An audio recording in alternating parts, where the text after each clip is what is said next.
और ख़वातीन हज़रात, अब मैं मुल्तमिस हूँ पंजाबी और उर्दू दोनों ज़ुबानों में बहुत अच्छा शेर कहते हैं। सेवा आर्ट सोसाइटी के आज के जो आपके मेज़बान भी हैं, हमारे साथी बड़े फ़ाल रुकन सेवा आर्ट सोसाइटी के जनाब मोहम्मद आसफ़ जवेद साहब से मुल्तमिस हूँ कि वो आपकी भरपूर तालियों में तशरीफ़ लाएंगे। मोहतरम जनाब सदर की मेहमानाने ख़ुसूसी की इजाज़त से दो अशार उर्दू के।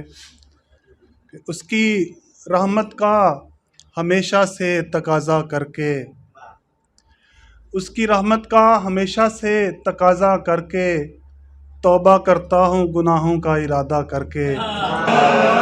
उसकी रहमत का हमेशा से तकाज़ा करके, तौबा करता हूँ गुनाहों का इरादा करके। शहर का शहर अदावत पे उतर आया है, शहर का शहर अदावत पे उतर आया है। मैंने क्या जुर्म किया उसकी तमन्ना करके। शहर का शहर अदावत पे उतर आया है, मैंने क्या जुर्म किया उसकी तमन्ना करके। और एक गज़ल से दो तीन अशार के। मोहब्बतों में निबाह करने के जो तकाज़े थे तुम न समझे, मोहब्बतों में निबाह करने के जो तकाज़े थे तुम न समझे। हमारी आंखों में रत जगहों के आज़ाब उतरे थे तुम न समझे। सिखा रही थी हमें मोहब्बत तुम्हारी जुल्फ़ों से उड़ती खुशबू। बहुत शुक्रिया। सिखा रही थी हमें मोहब्बत तुम्हारी जुल्फ़ों से उड़ती खुशबू, इसीलिए हम तुम्हारे पहलू में आके बैठे थे तुम न समझे।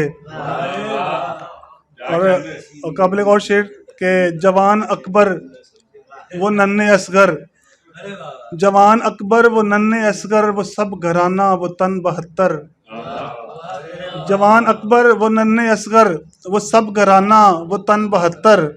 शहीद इब्ने शहीद ने जो सितम उठाए थे तुम न समझे।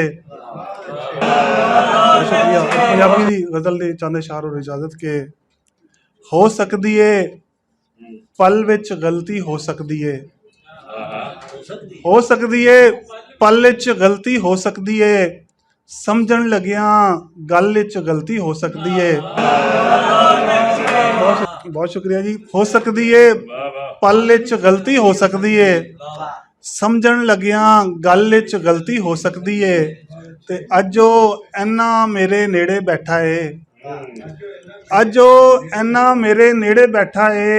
सावां दी हलचल विच गलती हो सकदी है। बहुत शुक्रिया, बहुत शुक्रिया जी। अज ओ बहुत शुक्रिया।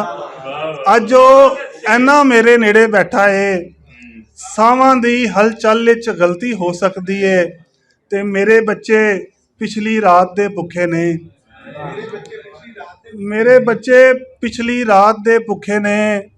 इस मुश्किल दे हल विच गलती हो सकदी है। मेरे बच्चे, बहुत शुक्रिया जी। मेरे बच्चे पिछली रात दे भुखे ने, इस मुश्किल दे हल विच गलती हो सकदी है।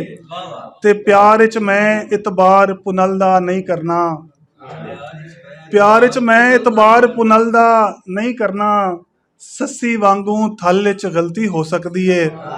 ते मैं कोई इन्ना पक्का पीड़ा शायर नहीं, मिसरे शेर गज़ल विच गलती हो सकदी है। बहुत शुक्रिया।